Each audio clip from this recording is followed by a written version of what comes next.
ਸ਼੍ਰੀ ਅਕਾਲ। ਤੁਸੀਂ ਵੇਖ ਰਹੇ ਹੋ ਟੀਵੀ ਪੰਜਾਬ ਤੇ ਮੈਂ ਹਾਂ ਤੁਹਾਡੇ ਨਾਲ ਇੰਦਰਪ੍ਰੀਤ ਕੌਰ ਪੰਨੂ। ਖਬਰਾਂ ਦੇ ਇਸ ਬੁਲੇਟਿਨ ਦੇ ਵਿੱਚ ਤੁਹਾਡਾ ਸਵਾਗਤ ਹੈ। ਸਭ ਤੋਂ ਪਹਿਲਾਂ ਨਜ਼ਰ ਮਾਰਦੇ ਹਾਂ ਅੱਜ ਦੀਆਂ ਚੁਣਵੀਆਂ ਖਬਰਾਂ ਦੇ ਉੱਪਰ। ਕੈਨੇਡਾ ਆਉਣ ਵਾਲੇ ਯਾਤਰੀਆਂ ਨੂੰ ਹੋ ਸਕਦੀ ਪਰੇਸ਼ਾਨੀ, ਬਾਰਡਰ ਅਧਿਕਾਰੀਆਂ ਨੇ ਕੀਤੀ ਹੜਤਾਲ ਦੀ ਸ਼ੁਰੂਆਤ। ਅਸਥਾਈ ਵਿਦੇਸ਼ੀ ਕਾਮਿਆਂ ਦੇ ਲਈ ਐਲਾਨ, ਕਿਊਬੈਕ ਨੇ ਕੀਤੀ ਸਰਕਾਰ ਦੇ ਨਾਲ ਡੀਲ। ਮਹਿਲਾ ਫੁੱਟਬਾਲ ਟੀਮ ਨੇ ਕੀਤਾ ਓਲੰਪਿਕ ਦੇ ਵਿੱਚ ਕਮਾਲ, 2 ਵਾਰ ਬ੍ਰੌਂਜ਼ ਮੈਡਲ ਬਾਅਦ ਜਿੱਤਿਆ 골ਡ ਮੈਡਲ। ਜੁਲਾਈ ਮਹੀਨੇ ਕੈਨੇਡਾ ਦੇ ਵਿੱਚ ਵੱਧ ਹੋਈਆਂ 94,000 ਨੌਕਰੀਆਂ, ਕੈਨੇਡਾ ਦੀ ਬੇਰੁਜ਼ਗਾਰੀ ਦਰ ਆਈ ਪਹਿਲਾਂ ਦੇ ਮੁਕਾਬਲੇ ਹੇਠਾਂ। ਕਿਊਬੈਕ ਦੇ ਵਿੱਚ ਵਧਿਆ ਟੀਕੇ ਦੇ ਲਈ ਉਤਸ਼ਾਹ, ਇੱਕ ਦਿਨ ਦੇ ਵਿੱਚ ਵੱਧ ਹੋਈਆਂ ਟੀਕੇ ਲਈ ਬੁਕਿੰਗ। ਜਿਵੇਂ ਹੀ ਕੈਨੇਡਾ ਵੱਲੋਂ ਫੁੱਲੀ ਵੈਕਸੀਨੇਟਡ ਅਮਰੀਕਨਸ ਦੇ ਵਾਸਤੇ ਬਾਰਡਰ ਖੋਲ੍ਹਣ ਦਾ ਐਲਾਨ ਕੀਤਾ ਗਿਆ, ਉਸੇ ਦੇ ਨਾਲ ਹੀ ਬਾਰਡਰ ਅਧਿਕਾਰੀਆਂ ਵੱਲੋਂ ਕਹਿ ਦਿੱਤਾ ਗਿਆ ਕਿ ਉਹ ਹੜਤਾਲ ਤੇ ਜਾ ਰਹੇ ਨੇ। ਇਹਨਾਂ ਅਧਿਕਾਰੀਆਂ ਵੱਲੋਂ ਸਰਕਾਰ ਕੋਲੋਂ ਕੰਟਰੈਕਟ ਦੀ ਮੰਗ ਕੀਤੀ ਜਾ ਰਹੀ ਹੈ, ਕਿਉਂਕਿ ਉਹਨਾਂ ਦਾ ਕਹਿਣਾ ਹੈ ਕਿ ਲੰਬੇ ਸਮੇਂ ਤੋਂ ਬਿਨਾਂ ਕੰਟਰੈਕਟ ਦੇ ਕੰਮ ਕਰ ਰਹੇ ਹਨ। ਹੜਤਾਲ ਦੇ ਉੱਪਰ ਅੱਜ ਇਹ ਵਰਕਰਸ ਜਾ ਚੁੱਕੇ ਨੇ। ਇਸ ਦੀ ਜਾਣਕਾਰੀ ਟਵਿੱਟਰ ਦੇ ਉੱਪਰ ਵੀ ਸਾਂਝੀ ਕੀਤੀ ਜਾ ਚੁੱਕੀ ਹੈ। ਇਸ ਦੇ ਨਾਲ ਹੀ ਯੂਨੀਅਨਾਂ ਵੱਲੋਂ ਸਰਕਾਰ ਦੇ ਨਾਲ ਗੱਲਬਾਤ ਕੀਤੀ ਜਾ ਰਹੀ ਹੈ, ਪਰ ਜੋ ਗੱਲਬਾਤ ਹੈ ਉਹ ਕਿਸੇ ਸਿਰੇ ਅਜੇ ਤੱਕ ਨਹੀਂ ਲੱਗੀ, ਜਿਸ ਦੇ ਕਾਰਨ ਵਰਕਰਸ ਦੇ ਵੱਲੋਂ ਹੜਤਾਲ ਕੀਤੀ ਜਾ ਰਹੀ ਹੈ। ਇਸ ਬਾਰਡਰ ਦੇ ਰਾਹੀਂ ਆਉਣ ਵਾਲੇ ਯਾਤਰੀਆਂ ਨੂੰ ਪਹਿਲਾਂ ਹੀ ਕਹਿ ਦਿੱਤਾ ਗਿਆ ਸੀ ਕਿ ਉਹਨਾਂ ਨੂੰ ਇੱਥੇ ਪਰੇਸ਼ਾਨੀ ਦਾ ਸਾਹਮਣਾ ਕਰਨਾ ਪੈ ਸਕਦਾ ਹੈ। ਕੈਨੇਡੀਅਨ ਬਾਰਡਰ ਵਰਕਰਾਂ ਦੇ ਵੱਲੋਂ ਹੜਤਾਲ ਦੇ ਉੱਪਰ ਜਾਣ ਦਾ ਐਲਾਨ ਕੀਤਾ ਗਿਆ ਸੀ ਤੇ ਅੱਜ ਉਹਨਾਂ ਵੱਲੋਂ ਅਜਿਹਾ ਹੀ ਕੀਤਾ ਗਿਆ। ਕੈਨੇਡੀਅਨ ਬਾਰਡਰ ਵਰਕਰਾਂ ਨੇ ਵਰਕ ਟੂ ਰੂਲ ਦੀ ਹੜਤਾਲੀ ਕਾਰਵਾਈ ਸ਼ੁਰੂ ਕਰ ਦਿੱਤੀ ਹੈ।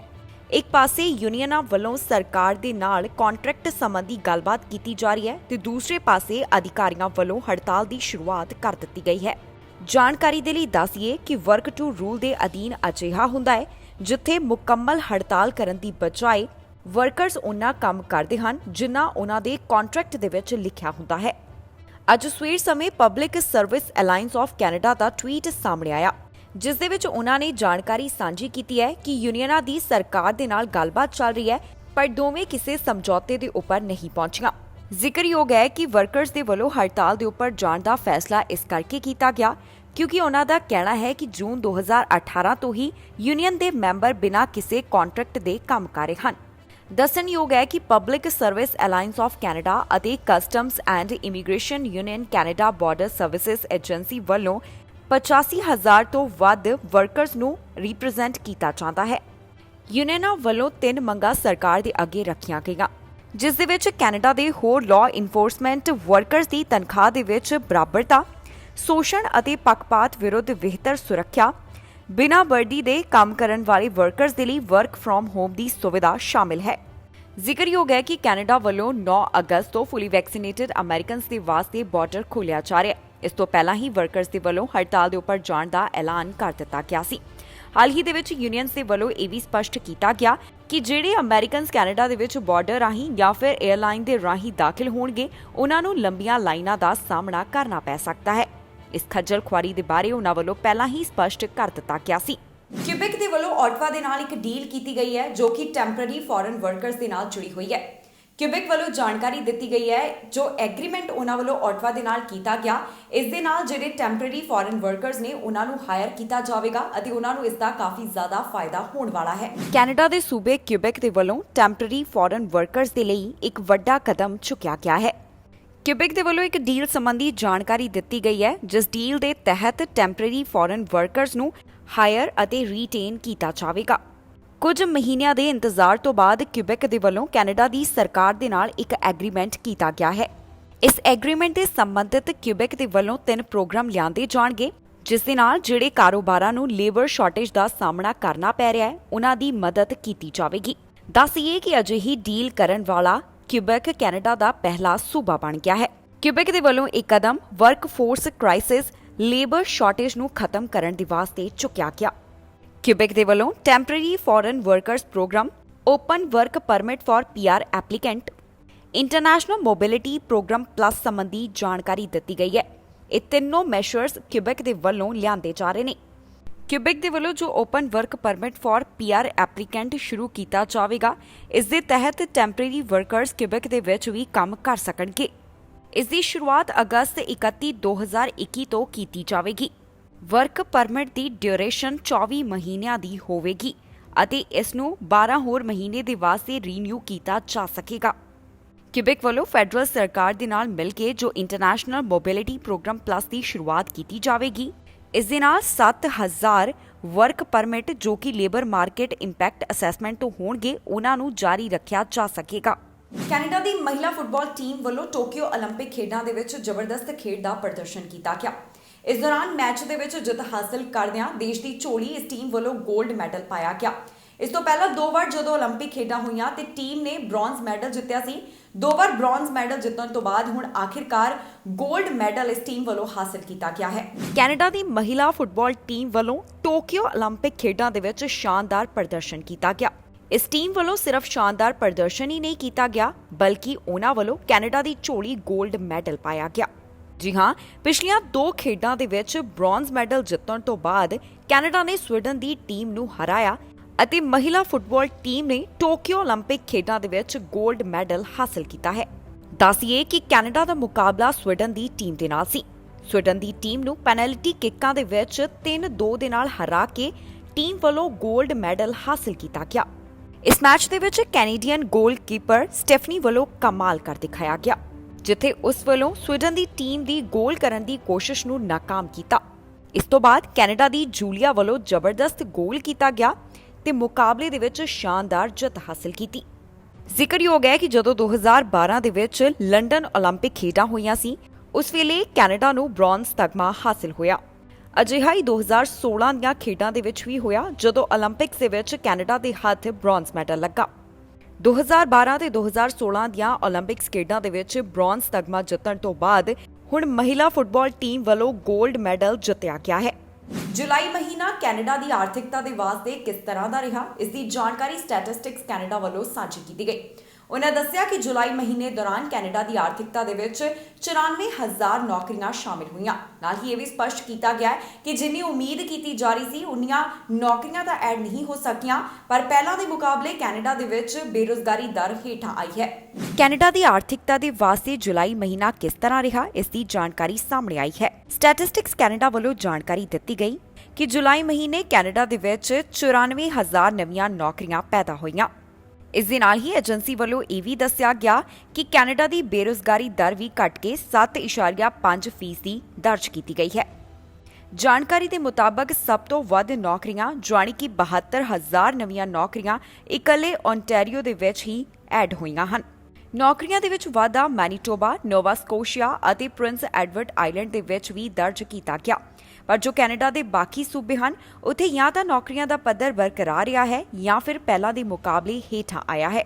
ਜੁਲਾਈ ਮਹੀਨੇ ਦੌਰਾਨ ਕੈਨੇਡਾ ਦੀ ਇਕਨੋਮੀ ਦੇ ਵਿੱਚ ਜਿੰਨੀਆਂ ਨੌਕਰੀਆਂ ਐਡ ਹੋਈਆਂ ਹਨ ਉਹਨਾਂ ਦੇ ਵਿੱਚ ਤਕਰੀਬਨ ਸਾਰੀਆਂ ਨੌਕਰੀਆਂ ਪ੍ਰਾਈਵੇਟ ਸੈਕਟਰ ਦੇ ਨਾਲ ਜੁੜੀਆਂ ਹੋਈਆਂ ਨੇ ਅਤੇ ਇਹਨਾਂ ਵਿੱਚੋਂ ਜ਼ਿਆਦਾਤਰ ਜੌਬਸ ਫੁੱਲ ਟਾਈਮ ਜੌਬਸ ਹਨ। ਜਾਣਕਾਰੀ ਦੇ ਲਈ ਦੱਸੀਏ ਕਿ ਜੂਨ ਮਹੀਨੇ ਦੌਰਾਨ ਇਹ ਅੰਕੜਾ 2,31,000 ਦਰਜ ਕੀਤਾ ਗਿਆ। ਜੁਲਾਈ ਮਹੀਨੇ ਦੇ ਵਾਸਤੇ 1,65,000 ਨਵੀਆਂ ਨੌਕਰੀਆਂ ਦਾ ਅੰਦਾਜ਼ਾ ਲਗਾਇਆ ਗਿਆ ਸੀ, ਪਰ ਅਸਲ ਦੇ ਵਿੱਚ ਜੋ ਅੰਕੜਾ ਸਾਹਮਣੇ ਆਇਆ ਉਹ ਇਸ ਤੋਂ ਕਾਫੀ ਘੱਟ ਹੈ। ਦੱਸਣਯੋਗ ਹੈ ਕਿ ਜੋ ਨੌਕਰੀਆਂ ਸੰਬੰਧੀ ਨਵਾਂ ਅੰਕੜਾ ਸਾਹਮਣੇ ਆਇਆ ਹੈ ਉਹ ਪ੍ਰੀ ਪੈਂਡੇਮਿਕ ਤੋਂ ਪਹਿਲਾਂ ਦੇ ਮੁਕਾਬਲੇ ਅਜੇ ਵੀ 2,46,000 ਘੱਟ ਹੈ। ਕੈਨੇਡਾ ਦੇ ਵੱਖ-ਵੱਖ ਸੂਬਿਆਂ ਦੇ ਵੱਲੋਂ ਜੋ ਕੋਰੋਨਾ ਪਾਬੰਦੀਆਂ ਲਗਾਈਆਂ ਗਈਆਂ ਸਨ ਇਹਨਾਂ ਨੂੰ ਹਟਾਇਆ ਜਾ ਰਿਹਾ, ਜਿਸ ਤੋਂ ਬਾਅਦ ਕੈਨੇਡਾ ਦੀ ਆਰਥਿਕਤਾ ਦੇ ਵਿੱਚ ਵੀ ਸੁਧਾਰ ਦੇਖਿਆ ਜਾ ਰਿਹਾ ਹੈ ਤੇ ਨਾਲ ਹੀ ਬੇਰੁਜ਼ਗਾਰੀ ਦਰ ਵੀ ਪਹਿਲਾਂ ਦੇ ਮੁਕਾਬਲੇ ਹੇਠਾਂ ਆ ਰਹੀ ਹੈ। ਜੁਲਾਈ ਮਹੀਨੇ ਦੇ ਬਾਰੇ ਵਿੱਚ ਸਟੈਟਿਸਟਿਕਸ ਕੈਨੇਡਾ ਵੱਲੋਂ ਜੋ ਤਾਜ਼ਾ ਜਾਣਕਾਰੀ ਸਾਂਝੀ ਕੀਤੀ ਗਈ ਉਸ ਦੇ ਮੁਤਾਬਕ ਆਰਥਿਕਤਾ ਦੇ ਵਿੱਚ 94,000 ਨਵੀਆਂ ਨੌਕਰੀਆਂ ਸ਼ਾਮਿਲ ਹੋਈਆਂ ਨੇ। ਕਿਊਬਿਕ ਵੱਲੋਂ ਐਲਾਨ ਕੀਤਾ ਗਿਆ ਕਿ ਸੂਬੇ ਦੇ ਵਿੱਚ ਕੋਰੋਨਾ ਵਾਇਰਸ ਦੇ ਹਾਲਾਤਾਂ ਨੂੰ ਦੇਖਦਿਆਂ ਕੋਵਿਡ-19 ਵੈਕਸੀਨ ਪਾਸਪੋਰਟ ਸਿਸਟਮ ਲਾਗੂ ਕੀਤਾ ਜਾਵੇਗਾ। ਉਸ ਤੋਂ ਅਗਲੇ ਹੀ ਦਿਨ ਕਿਊਬਿਕ ਵਾਸੀਆਂ ਦੇ ਵਿੱਚ ਕੋਵਿਡ-19 ਵੈਕਸੀਨ ਦੇ ਲਈ ਕਾਫੀ ਜ਼ਿਆਦਾ ਉਤਸ਼ਾਹ ਦੇਖਣ ਨੂੰ ਮਿਲਿਆ। ਵੱਡੀ ਗਿਣਤੀ ਦੇ ਵਿੱਚ ਕਿਊਬਿਕ ਵਾਸੀਆਂ ਵੱਲੋਂ ਕੋਵਿਡ-19 ਵੈਕਸੀਨ ਦੀ ਪਹਿਲੀ ਡੋਜ਼ ਦੇ ਵਾਸਤੇ ਅਪਾਇੰਟਮੈਂਟ ਬੁੱਕ ਕਰਵਾਈ ਗਈ। ਜਿਵੇਂ ਹੀ ਕਿਊਬਿਕ ਵੱਲੋਂ ਸੂਬੇ ਦੇ ਵਿੱਚ ਵੈਕਸੀਨ ਪਾਸਪੋਰਟ ਸਿਸਟਮ ਲਾਗੂ ਕੀਤੇ ਜਾਣ ਦਾ ਐਲਾਨ ਕੀਤਾ ਗਿਆ, ਉਸ ਤੋਂ ਬਾਅਦ ਸੂਬੇ ਦੇ ਵਿੱਚ ਚੰਗਾ ਅਸਰ ਹੁੰਦਾ ਹੋਇਆ ਦਿਖਾਈ ਦੇ ਰਿਹਾ ਹੈ। ਜੀ ਹਾਂ, ਕਿਊਬਿਕ ਦੇ ਵਿੱਚ ਵੱਧ ਗਿਣਤੀ ਲੋਕਾਂ ਵੱਲੋਂ ਕੋਵਿਡ-19 ਵੈਕਸੀਨ ਸੰਬੰਧੀ ਅਪਾਇੰਟਮੈਂਟ ਬੁੱਕ ਕੀਤੀ ਗਈ ਹੈ। ਹਾਲ ਹੀ ਦੇ ਵਿੱਚ ਕਿਊਬਿਕ ਦੇ ਪ੍ਰੀਮੀਅਰ ਵੱਲੋਂ ਵੈਕਸੀਨ ਪਾਸਪੋਰਟ ਸਿਸਟਮ ਲਾਗੂ ਕਰਨ ਸੰਬੰਧੀ ਐਲਾਨ ਕੀਤਾ ਗਿਆ, ਜਿੱਥੇ ਉਹਨਾਂ ਨੇ ਦੱਸਿਆ ਕਿ ਆਉਣ ਵਾਲੇ ਦਿਨਾਂ ਦੇ ਵਿੱਚ ਇਸ ਦੇ ਨਾਲ ਸੰਬੰਧਿਤ ਪੂਰੀ ਜਾਣਕਾਰੀ ਸਾਂਝੀ ਕੀਤੀ ਜਾਵੇਗੀ ਕਿ ਕਿਵੇਂ ਅਤੇ ਕਿਸ ਤਰ੍ਹਾਂ ਸੂਬੇ ਦੇ ਵਿੱਚ ਇਹ ਸਿਸਟਮ ਲਾਗੂ ਹੋਵੇਗਾ। ਇਸ ਤੋਂ ਬਾਅਦ ਸੂਬੇ ਦੇ ਹੈਲਥ ਮਿਨਿਸਟਰ ਵੱਲੋਂ ਇੱਕ ਚੰਗੀ ਖਬਰ ਸਾਂਝੀ ਕੀਤੀ ਗਈ ਕਿ ਵੀਰਵਾਰ ਨੂੰ 11,519 ਕਿਊਬਿਕ ਵਾਸੀਆਂ ਵੱਲੋਂ ਕੋਵਿਡ-19 ਵੈਕਸੀਨ ਦੇ ਪਹਿਲੇ ਡੋਜ਼ ਦੇ ਵਾਸਤੇ ਬੁਕਿੰਗ ਕਰਵਾਈ ਗਈ। ਜੋ ਕਿ ਪਿਛਲੇ ਦਿਨ ਦੇ ਮੁਕਾਬਲੇ ਵੱਧ ਗਿਣਤੀ ਅਪਾਇੰਟਮੈਂਟ ਬੁੱਕ ਹੋਈ ਹੈ। ਸਿਹਤ ਮੰਤਰੀ ਦਾ ਕਹਿਣਾ ਹੈ ਕਿ ਸੂਬੇ ਦੇ ਵਿੱਚ ਇਸ ਸਿਸਟਮ ਨੂੰ ਲਾਗੂ ਕੀਤੇ ਜਾਣ ਤੋਂ ਬਾਅਦ ਚੌਥੀ ਲਹਿਰ ਦੇ ਖਤਰੇ ਨੂੰ ਟਾਲਿਆ ਜਾ ਸਕਦਾ ਹੈ, ਕਿਉਂਕਿ ਵੱਡੀ ਗਿਣਤੀ ਕਿਊਬੈਕ ਵਾਸੀਆਂ ਵੱਲੋਂ ਆਪਣੀ ਜ਼ਿੰਮੇਵਾਰੀ ਨਿਭਾਉਂਦਿਆਂ ਕੋਵਿਡ-19 ਵੈਕਸੀਨ ਹਾਸਿਲ ਕੀਤੀ ਗਈ ਤੇ ਅਜਿਹੇ ਦੇ ਵਿੱਚ ਉਹਨਾਂ ਵੱਲੋਂ ਇੱਕ ਵਾਰ ਫਿਰ ਤੋਂ ਪਾਬੰਦੀਆਂ ਦਾ ਸਾਹਮਣਾ ਕੀਤਾ ਨਹੀਂ ਜਾਣਾ ਚਾਹੀਦਾ। ਜ਼ਿਕਰਯੋਗ ਹੈ ਕਿ ਹੁਣ ਸੂਬੇ ਦੇ ਵਿੱਚ ਪਹਿਲਾਂ ਦੇ ਮੁਕਾਬਲੇ ਵੱਧ ਕੋਰੋਨਾ ਵਾਇਰਸ ਦੇ ਮਾਮਲੇ ਦਰਜ ਹੋ ਰਹੇ ਹਨ। ਜਿਵੇਂ ਹੀ ਕਿਊਬੈਕ ਵੱਲੋਂ ਇਸ ਸਿਸਟਮ ਦੇ ਬਾਰੇ ਐਲਾਨ ਕੀਤਾ ਗਿਆ ਤੇ ਪ੍ਰਧਾਨ ਮੰਤਰੀ ਜਸਟਿਨ ਟਰੂਡੋ ਵੱਲੋਂ ਵੀ ਇਸ ਫੈਸਲੇ ਨੂੰ ਸਪੋਰਟ ਕੀਤਾ ਗਿਆ। ਉਨ੍ਹਾਂ ਕਿਹਾ ਕਿ ਕੈਨੇਡਾ ਦੇ ਵੱਖ-ਵੱਖ ਸੂਬਿਆਂ ਨੂੰ ਅਜਿਹਾ ਕਦਮ ਚੁੱਕਣਾ ਚਾਹੀਦਾ ਹੈ। ਦੱਸ ਦਈਏ ਕਿ ਕੈਨੇਡਾ ਦੇ ਵਿੱਚ ਇੱਕ ਵਾਰ ਫਿਰ ਤੋਂ ਕੋਰੋਨਾ ਮਾਮਲਿਆਂ ਦੀ ਰਫ਼ਤਾਰ ਵਧਦੀ ਹੋਈ ਦਿਖਾਈ ਦੇ ਰਹੀ ਹੈ। ਕੈਨੇਡਾ ਦੇ ਵਿੱਚ ਚੌਥੀ ਲਹਿਰ ਦੀ ਚੇਤਾਵਨੀ ਵੀ ਜਾਰੀ ਕੀਤੀ ਜਾ ਚੁੱਕੀ ਹੈ, ਜੋ ਕਿ ਡੈਲਟਾ ਵੇਰੀਐਂਟ ਦੇ ਨਾਲ ਜੁੜੀ ਹੋ ਸਕਦੀ ਹੈ। ਪਰ ਨਾਲ ਹੀ ਕੈਨੇਡਾ ਵਾਸੀਆਂ ਨੂੰ ਅਪੀਲ ਕੀਤੀ ਗਈ ਹੈ ਕਿ ਜੇਕਰ ਉਹ ਚਾਹਣ ਤਾਂ ਇਸ ਚੌਥੀ ਲਹਿਰ ਨੂੰ ਟਾਲਿਆ ਜਾ ਸਕਦਾ ਹੈ। ਜਿਹੜੇ ਲੋਕ ਰਹਿੰਦੇ ਨੇ ਉਹ ਵੀ ਜੇਕਰ ਕੋਵਿਡ-19 ਵੈਕਸੀਨ ਹਾਸਲ ਕਰ ਲੈਣ ਤਾਂ ਫਿਰ ਚੌਥੀ ਲਹਿਰ ਦਾ ਖਤਰਾ ਟਲ ਸਕਦਾ ਹੈ। ਸਸਕੈਚੁਆਨ ਵੱਲੋਂ ਆਪਣੇ ਨਵੇਂ ਪੀਐਨਪੀ ਡਰਾਅ ਦਾ ਐਲਾਨ ਕੀਤਾ ਗਿਆ। ਇਸ ਦੇ ਵਿੱਚ ਕਈ ਉਮੀਦਵਾਰਾਂ ਦੀ ਕਿਸਮਤ ਝਾਕੀ ਹੈ। ਸਸਕੈਚੁਆਨ ਵੱਲੋਂ ਜੋ ਨਵਾਂ ਪੀਐਨਪੀ ਡਰਾਅ ਕੱਢਿਆ ਗਿਆ, ਇਸ ਦੇ ਵਿੱਚ 452 ਉਮੀਦਵਾਰਾਂ ਨੂੰ ਇਨਵੀਟੇਸ਼ਨ ਜਾਰੀ ਕੀਤੇ ਗਏ ਹਨ। ਸਸਕੈਚੁਆਨ ਵੱਲੋਂ ਆਪਣੇ ਨਵੇਂ ਪੀਐਨਪੀ ਡਰਾਅ ਦਾ ਐਲਾਨ ਕੀਤਾ ਗਿਆ। ਸਸਕੈਚੁਆਨ ਵੱਲੋਂ ਇਹ ਪੀਐਨਪੀ ਡਰਾਅ ਅਗਸਤ 5 ਨੂੰ ਕੱਢਿਆ ਗਿਆ, ਜਿਸ ਦੇ ਵਿੱਚ 452 ਇਮੀਗ੍ਰੇਸ਼ਨ ਕੈਂਡੀਡੇਟਸ ਨੂੰ ਪ੍ਰੋਵਿੰਸ਼ੀਅਲ ਨੋਮੀਨੇਸ਼ਨ ਦੇ ਲਈ ਅਪਲਾਈ ਕਰਨ ਦਾ ਮੌਕਾ ਦਿੱਤਾ ਗਿਆ। ਸਸਕੈਚੁਆਨ ਇਮੀਗ੍ਰੈਂਟ ਨੋਮੀਨੀ ਪ੍ਰੋਗਰਾਮ ਦੇ ਜ਼ਰੀਏ ਇੰਟਰਨੈਸ਼ਨਲ ਸਕਿਲਡ ਵਰਕਰ ਕੈਟੇਗਰੀ ਅਧੀਨ ਖਾਸ ਤੌਰ ਦੇ ਉੱਪਰ ਸੱਦੇ ਜਾਰੀ ਕੀਤੇ ਗਏ ਇਨਵੀਟੇਸ਼ਨਸ ਦੇ ਵਿੱਚੋਂ 171 ਉਹਨਾਂ ਨੂੰ ਗਏ ਜਿਹੜੇ ਐਕਸਪ੍ਰੈਸ ਐਂਟਰੀ ਸਬ ਕੈਟੇਗਰੀ ਦੇ ਵਾਸਤੇ ਐਲੀਜੀਬਲ ਸਨ ਅਤੇ 281 ਇਨਵੀਟੇਸ਼ਨ ਉਹਨਾਂ ਨੂੰ ਦਿੱਤੇ ਗਏ ਜਿਹੜੇ ਆਕਿਊਪੇਸ਼ਨਸ ਇਨ ਡਿਮਾਂਡ ਸਬ ਕੈਟੇਗਰੀ ਦੇ ਵਿੱਚੋਂ ਸਨ। ਇਸ ਡਰਾਅ ਦੇ ਵਿੱਚ ਸੱਦੇ ਹਾਸਲ ਕਰਨ ਦੇ ਵਾਸਤੇ ਉਮੀਦਵਾਰਾਂ ਦੇ ਕੋਲ ਘੱਟੋ-ਘੱਟ 73 ਐਕਸਪ੍ਰੈਸ਼ਨ ਆਫ ਇੰਟਰਸਟ ਸਕੋਰ ਹੋਣੇ ਜ਼ਰੂਰੀ ਸਨ। ਜ਼ਿਕਰਯੋਗ ਹੈ ਕਿ ਕੈਨੇਡਾ ਦੇ ਇਮੀਗ੍ਰੇਸ਼ਨ ਵਿਭਾਗ ਵੱਲੋਂ ਜੋ ਇਮੀਗ੍ਰੇਸ਼ਨ ਨਾਲ ਸੰਬੰਧਿਤ ਟਾਰਗੇਟ ਤੈਅ ਕੀਤਾ ਗਿਆ, ਜਿਸ ਦੇ ਮੁਤਾਬਕ ਇਸ ਸਾਲ ਦੇ ਵਿੱਚ 4 ਲੱਖ ਤੋਂ ਵੱਧ ਇਮੀਗ੍ਰੈਂਟਸ ਦਾ ਸਵਾਗਤ ਕੀਤਾ ਜਾਣਾ ਹੈ, ਉਸ ਨੂੰ ਲੈ ਕੇ ਇਮੀਗ੍ਰੇਸ਼ਨ ਵਿਭਾਗ ਕਾਫੀ ਜ਼ਿਆਦਾ ਗੰਭੀਰ ਨਜ਼ਰ ਆ ਰਿਹਾ ਹੈ। ਸਮੇਂ-ਸਮੇਂ ਦੇ ਉੱਪਰ ਕੈਨੇਡਾ ਦੇ ਵੱਖ-ਵੱਖ ਸੂਬਿਆਂ ਦੇ ਵੱਲੋਂ ਪੀਐਨਪੀ ਡਰਾਅ ਐਲਾਨ ਕੀਤੇ ਜਾ ਰਹੇ ਨੇ ਤਾਂ ਕਿ ਕੈਨੇਡਾ ਦੇ ਇਮੀਗ੍ਰੇਸ਼ਨ ਵਿਭਾਗ ਦਾ ਇਸ ਵਾਰ ਦਾ ਟਾਰਗੇਟ ਪੂਰਾ ਹੋ ਸਕੇ, ਕਿਉਂਕਿ ਪਿਛਲੀ ਵਾਰ ਕੋਰੋਨਾ ਵਾਇਰਸ ਦੀਆਂ ਪਾਬੰਦੀਆਂ ਦੇ ਕਾਰਨ ਇਹ ਟੀਚਾ ਪੂਰਾ ਨਹੀਂ ਹੋ ਸਕਿਆ। ਸਰੀ ਦੇ ਵੈਲੀ ਦੇ ਵਿੱਚ ਇੱਕ ਸੜਕ ਹਾਦਸਾ ਵਾਪਰਿਆ, ਜਿਸ ਦੌਰਾਨ ਇੱਕ ਟਰੱਕ ਰਾਹਗੀਰ ਦੇ ਨਾਲ ਜਾ ਕੇ ਟਕਰਾ ਗਿਆ। ਇਸ ਮਾਮਲੇ ਦੀ ਪੁਲਿਸ ਵੱਲੋਂ ਪੜਤਾਲ ਕੀਤੀ ਜਾ ਰਹੀ ਹੈ। ਉਹਨਾਂ ਦਾ ਕਹਿਣਾ ਹੈ ਕਿ ਰਾਹਗੀਰ ਦੇ ਟਰੱਕ ਲੱਗਣ ਦੇ ਕਾਰਨ ਉਸ ਦੀ ਮੌਤ ਹੋ ਗਈ ਹੈ। ਆਸ-ਪਾਸ ਦੇ ਜੋ ਲੋਕ ਮੌਜੂਦ ਸਨ, ਉਹਨਾਂ ਵੱਲੋਂ ਦੱਸਿਆ ਗਿਆ ਕਿ ਇਹ ਰਾਹਗੀਰ ਹੋਮਲੈਸ ਸੀ। ਸਰੀ ਮਾਊਂਟੇਨਸ ਦੇ ਵੱਲੋਂ ਉਸ ਹਾਦਸੇ ਦੀ ਪੜਤਾਲ ਕੀਤੀ ਜਾ ਰਹੀ ਹੈ ਜੋ ਕਿ ਵੈਲੀ ਦੇ ਵਿੱਚ ਵਾਪਰਿਆ। ਇਸ ਹਾਦਸੇ ਦੇ ਵਿੱਚ ਸੁਪਰ ਸੇਫ ਡਿਸਪੋਜ਼ਲ ਟਰੱਕ ਦਾ ਪਿਛਲਾ ਹਿੱਸਾ ਇੱਕ ਰਾਹਗੀਰ ਦੇ ਨਾਲ ਟਕਰਾ ਗਿਆ। ਇਸ ਹਾਦਸੇ ਸੰਬੰਧੀ ਜੋ ਹੁਣ ਤੱਕ ਜਾਣਕਾਰੀ ਸਾਂਝੀ ਕੀਤੀ ਗਈ, ਉਸ ਦੇ ਤਹਿਤ ਰਾਹਗੀਰ ਦੀ ਇਸ ਹਾਦਸੇ ਦੇ ਕਾਰਨ ਮੌਤ ਹੋ ਗਈ ਹੈ। ਜਾਣਕਾਰੀ ਦੇ ਮੁਤਾਬਕ ਇੱਕ ਘਟਨਾ ਕਿੰਗ ਜਾਰਜ ਬੋਲਵਰਡ ਦੇ 1600 ਬਲਾਕ ਦੇ ਵਿੱਚ ਵਾਪਰੀ ਹੈ। ਆਸ-ਪਾਸ ਜਿਹੜੇ ਲੋਕ ਮੌਜੂਦ ਸਨ, ਉਹਨਾਂ ਵੱਲੋਂ ਜੋ ਇਸ ਸੰਬੰਧੀ ਜਾਣਕਾਰੀ ਸਾਂਝੀ ਕੀਤੀ ਗਈ, ਉਹਨਾਂ ਦੱਸਿਆ ਕਿ ਜਿਸ ਰਾਹਗੀਰ ਦੀ ਇਸ ਹਾਦਸੇ ਦੇ ਵਿੱਚ ਮੌਤ ਹੋਈ ਹੈ, ਉਹ ਹੋਮਲੈਸ ਸੀ। ਪੁਲਿਸ ਵੱਲੋਂ ਦੱਸਿਆ ਗਿਆ ਹੈ ਕਿ ਡਰਾਈਵਰ ਘਟਨਾ ਵਾਲੀ ਥਾਂ ਦੇ ਉੱਪਰ ਹੀ ਮੌਜੂਦ ਹੈ। ਹੁਣ ਇਸ ਮਾਮਲੇ ਦੀ Surrey RCMP criminal collision investigation team ਅਤੇ ਦਾ integrated collision analyst and reconstruction services ਦੇ ਵੱਲੋਂ ਜਾਂਚ ਕੀਤੀ ਜਾ ਰਹੀ ਹੈ। ਫਿਲਹਾਲ ਪੁਲਿਸ ਵੱਲੋਂ ਇਸ ਘਟਨਾ ਦੇ ਪੀੜਤ ਦੀ ਪਹਿਚਾਣ ਜਨਤਕ ਨਹੀਂ ਕੀਤੀ ਗਈ, ਪਰ ਉਹਨਾਂ ਵੱਲੋਂ ਇਸ ਘਟਨਾ ਨੂੰ ਬਹੁਤ ਹੀ ਜ਼ਿਆਦਾ ਦੁਖਦ ਦੱਸਿਆ ਗਿਆ ਹੈ। ਫਿਲਹਾਲ ਇਸ ਘਟਨਾ ਦੀ ਇਨਵੈਸਟੀਗੇਸ਼ਨ ਕੀਤੀ ਜਾ ਰਹੀ ਹੈ। ਬਾਕੀ ਇਸ ਦੇ ਨਾਲ ਸੰਬੰਧਿਤ ਡੀਟੇਲ ਕੁਝ ਸਮੇਂ ਬਾਅਦ ਸਾਂਝੀ ਕੀਤੀ ਜਾਵੇਗੀ। ਕੈਨੇਡਾ ਦੇ ਵੱਖ-ਵੱਖ ਸੂਬਿਆਂ ਦੇ ਵਿੱਚ ਕਈ ਅਜਿਹੇ ਵੈਕਸੀਨ ਪਏ ਨੇ ਜਿਨ੍ਹਾਂ ਨੂੰ ਲਗਾਇਆ ਨਹੀਂ ਜਾ ਰਿਹਾ ਤੇ ਕਈ ਮਾਡਰਨਾ ਵੈਕਸੀਨ ਸੁੱਟਣੇ ਪੈ ਰਹੇ ਨੇ ਕਿਉਂਕਿ ਉਹਨਾਂ ਦੀ ਮਿਆਦ ਖਤਮ ਹੋ ਰਹੀ ਹੈ। ਪਹਿਲਾਂ ਕੈਨੇਡਾ ਦੇ ਵਿੱਚ ਡਿਮਾਂਡ ਪੂਰੀ ਕਰਨ ਸੰਬੰਧੀ ਚਿੰਤਾ ਕੀਤੀ ਜਾ ਰਹੀ ਸੀ ਤੇ ਹੁਣ ਚਿੰਤਾ ਇਹ ਹੈ ਕਿ ਵੱਖ-ਵੱਖ ਸੂਬਿਆਂ ਦੇ ਵਿੱਚ ਮਾਡਰਨਾ ਟੀਕੇ ਪਏ ਨੇ ਜਿਨ੍ਹਾਂ ਦੀ ਮਿਆਦ ਖਤਮ ਹੋ ਰਹੀ ਹੈ ਤੇ ਇਹਨਾਂ ਨੂੰ ਬਿਨਾਂ ਕਿਸੇ ਦੇ ਲਗਾਏ ਹੀ ਸੁੱਟਣਾ ਪੈ ਰਿਹਾ ਹੈ।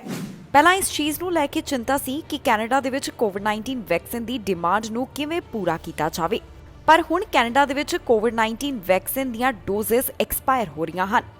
ਜੀ ਹਾਂ, ਟੋਰਾਂਟੋ ਫਾਰਮੇਸੀ ਵੱਲੋਂ ਇੱਕ ਜਾਣਕਾਰੀ ਸਾਂਝੀ ਕੀਤੀ ਗਈ ਹੈ ਜਿੱਥੇ ਉਹਨਾਂ ਨੇ ਦੱਸਿਆ ਹੈ ਕਿ 330 ਕੋਵਿਡ-19 ਵੈਕਸੀਨ ਦੀਆਂ ਡੋਜ਼ਸ ਉਹਨਾਂ ਨੂੰ ਸੁੱਟਣੀਆਂ ਪਈਆਂ ਕਿਉਂਕਿ ਇਹਨਾਂ ਮਾਡਰਨਾ ਵੈਕਸੀਨ ਦੇ ਟੀਕਿਆਂ ਦੀ ਮਿਆਦ ਖਤਮ ਹੋ ਗਈ। ਕੈਨੇਡਾ ਦੇ ਵਿੱਚ ਵੱਧ ਗਿਣਤੀ ਕੈਨੇਡੀਅਨਸ ਦੇ ਵੱਲੋਂ ਕੋਵਿਡ-19 ਵੈਕਸੀਨ ਲਗਵਾਈ ਜਾ ਚੁੱਕੀ ਹੈ, ਜਿਸ ਦੇ ਕਾਰਨ ਕਈ ਜਗ੍ਹਾ ਦੇ ਉੱਪਰ ਕੋਵਿਡ-19 ਵੈਕਸੀਨ ਐਕਸਪਾਇਰ ਹੋ ਰਹੀ ਹੈ। ਤੇ ਇਹ ਕੋਵਿਡ-19 ਵੈਕਸੀਨ ਖਰਾਬ ਹੋ ਰਹੇ ਹਨ। ਕੈਨੇਡਾ ਦੇ ਵਿੱਚ 80% ਤੋਂ ਵੱਧ ਆਬਾਦੀ ਵੱਲੋਂ ਕੋਵਿਡ-19 ਵੈਕਸੀਨ ਦੀ ਇੱਕ ਡੋਜ਼ ਲਗਵਾਈ ਗਈ ਹੈ, ਜਦਕਿ 64% ਤੋਂ ਵੱਧ ਆਬਾਦੀ ਵੱਲੋਂ ਕੋਵਿਡ-19 ਵੈਕਸੀਨ ਦੇ 2 ਡੋਜ਼ ਲਗਵਾਏ ਜਾ ਚੁੱਕੇ ਹਨ। ਇਸ ਤੋਂ ਬਾਅਦ ਵੀ ਕੈਨੇਡਾ ਦੇ ਵਿੱਚ 6.5 ਮਿਲੀਅਨ ਲੋਕ ਅਜਿਹੇ ਨੇ ਜਿਨ੍ਹਾਂ ਵੱਲੋਂ ਅਜੇ ਤੱਕ ਕੋਵਿਡ-19 ਵੈਕਸੀਨ ਦਾ ਇੱਕ ਸ਼ਾਟ ਹਾਸਲ ਨਹੀਂ ਕੀਤਾ ਗਿਆ। ਪਿਛਲੇ 2 ਮਹੀਨਿਆਂ ਦੌਰਾਨ ਯੂਐਸ ਤੋਂ ਕੈਨੇਡਾ ਦੇ ਵਿੱਚ ਵੱਡੀ ਗਿਣਤੀ ਮੋਡਰਨਾ ਡੋਜ਼ਸ ਆਈਆਂ ਹਨ, ਪਰ ਇਨ੍ਹਾਂ ਵਿੱਚੋਂ ਜ਼ਿਆਦਾਤਰ ਵੈਕਸੀਨ ਲੋਕਾਂ ਦੇ ਲਗਾਉਣ ਤੋਂ ਪਹਿਲਾਂ ਹੀ ਐਕਸਪਾਇਰ ਹੋ ਗਈ।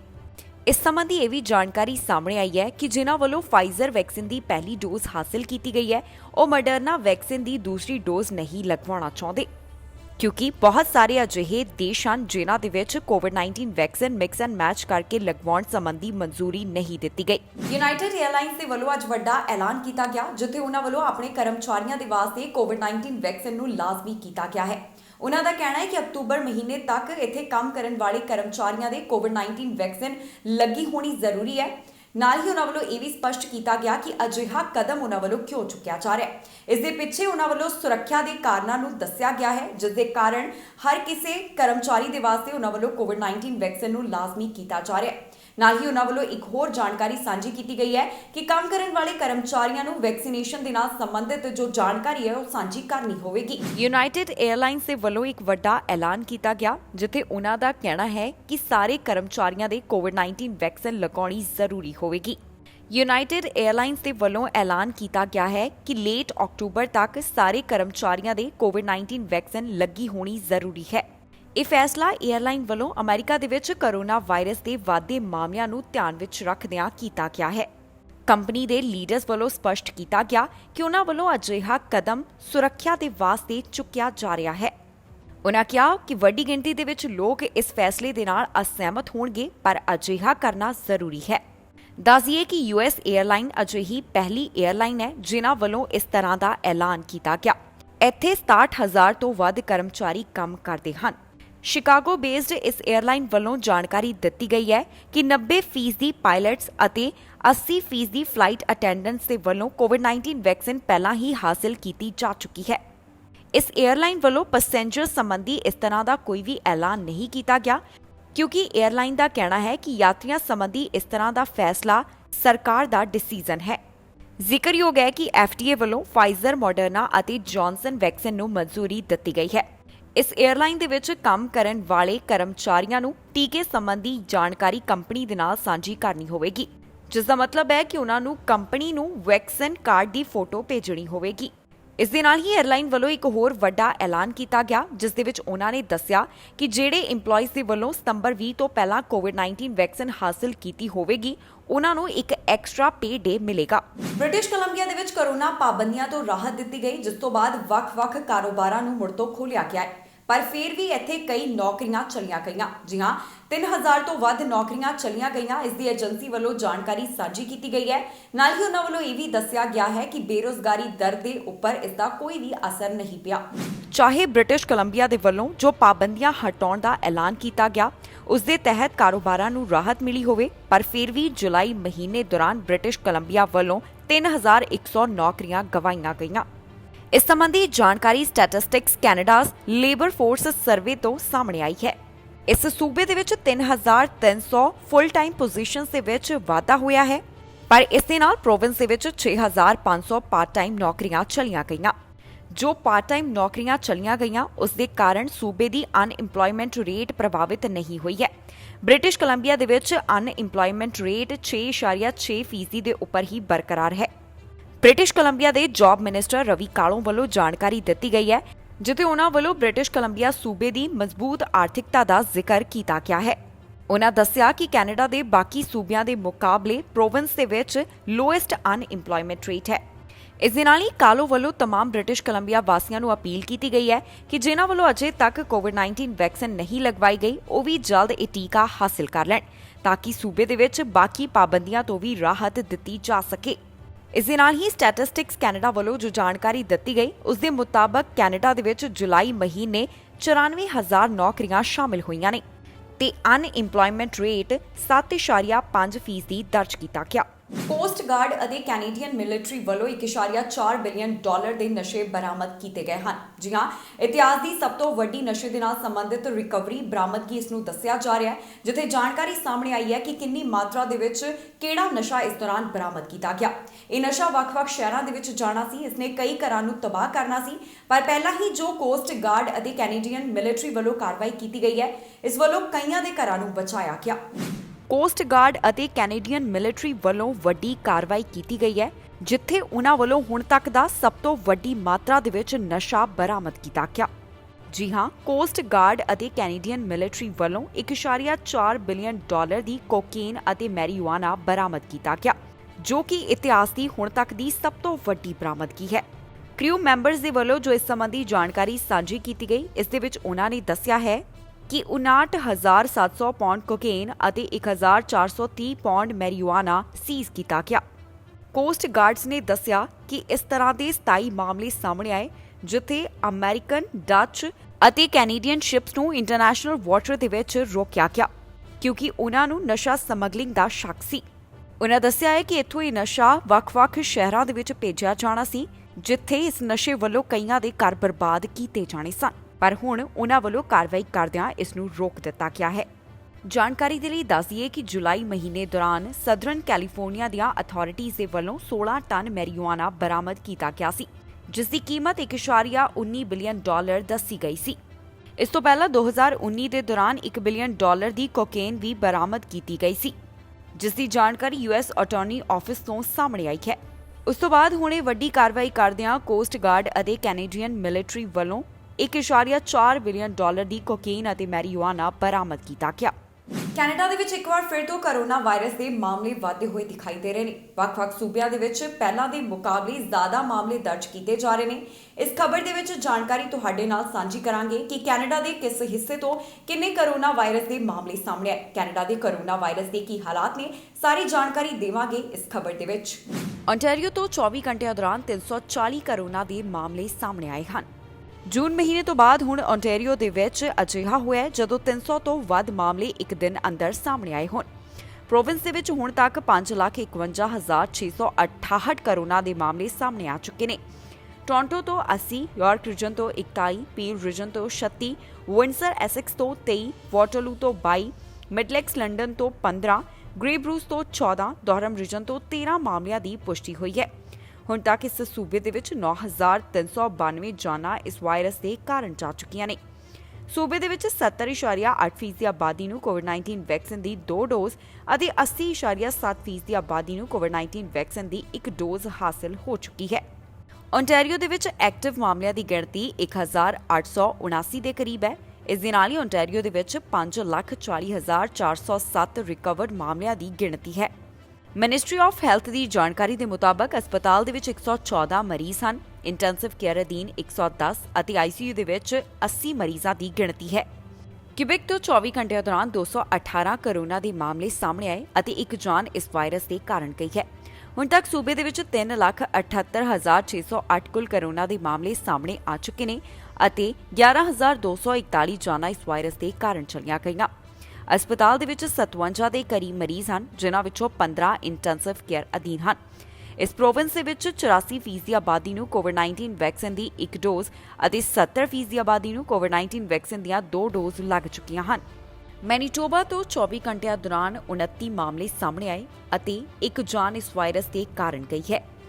ਕੈਨੇਡਾ ਦੇ ਵਿੱਚ ਹੁਣ ਤੱਕ 14.4 ਮਿਲੀਅਨ ਦੇ ਕਰੀਬ ਕੁੱਲ ਕੋਰੋਨਾ ਦੇ ਮਾਮਲੇ ਸਾਹਮਣੇ ਆ ਚੁੱਕੇ ਨੇ। 26,657 ਜਾਨਾਂ ਇਸ ਵਾਇਰਸ ਦੇ ਕਾਰਨ ਜਾ ਚੁੱਕੀਆਂ ਨੇ। ਇਸ ਦੇ ਨਾਲ ਹੀ ਕੈਨੇਡਾ ਦੇ ਵਿੱਚ 14 ਮਿਲੀਅਨ ਦੇ ਕਰੀਬ ਰਿਕਵਰਡ ਮਾਮਲਿਆਂ ਦੀ ਗਿਣਤੀ ਹੈ।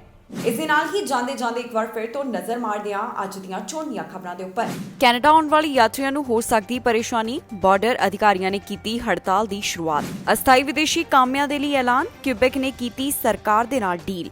ਮਹਿਲਾ ਫੁੱਟਬਾਲ ਟੀਮ ਨੇ ਕੀਤਾ ਓਲੰਪਿਕ ਦੇ ਵਿੱਚ ਕਮਾਲ, 2 ਵਾਰ ਬ੍ਰੌਂਜ਼ ਮੈਡਲ ਬਾਅਦ ਜਿੱਤਿਆ 골ਡ ਮੈਡਲ। ਜੁਲਾਈ ਮਹੀਨੇ ਕੈਨੇਡਾ ਦੇ ਵਿੱਚ ਵੱਧ ਹੋਈਆਂ 94,000 ਨੌਕਰੀਆਂ। ਕੈਨੇਡਾ ਦੀ ਬੇਰੁਜ਼ਗਾਰੀ ਦਰ ਆਈ ਪਹਿਲਾਂ ਦੇ ਮੁਕਾਬਲੇ ਹੇਠਾਂ। ਕਿਊਬੈਕ ਦੇ ਵਿੱਚ ਵਧਿਆ ਟੀਕੇ ਦੇ ਲਈ ਉਤਸ਼ਾਹ, ਇੱਕ ਦਿਨ ਦੇ ਵਿੱਚ ਵੱਧ ਹੋਈਆਂ ਟੀਕੇ ਲਈ ਬੁਕਿੰਗ। ਖਬਰਾਂ ਦੇ ਇਸ ਬੁਲੇਟਿਨ ਦੇ ਵਿੱਚ ਇੰਨਾ ਹੀ। ਨਵੀਆਂ ਤੇ ਤਾਜ਼ੀਆਂ ਖਬਰਾਂ ਲੈ ਕੇ ਫਿਰ ਤੋਂ ਹਾਜ਼ਰ ਹੋਵਾਂਗੇ। ਫਿਲਹਾਲ ਮੈਨੂੰ ਇੰਦਰਪ੍ਰੀਤ ਕੌਰ ਪੰਨੂ ਨੂੰ ਦਿਓ ਇਜਾਜ਼ਤ ਤੇ ਤੁਸੀਂ ਵੇਖਦੇ ਰਹੋ ਟੀਵੀ ਪੰਜਾਬ।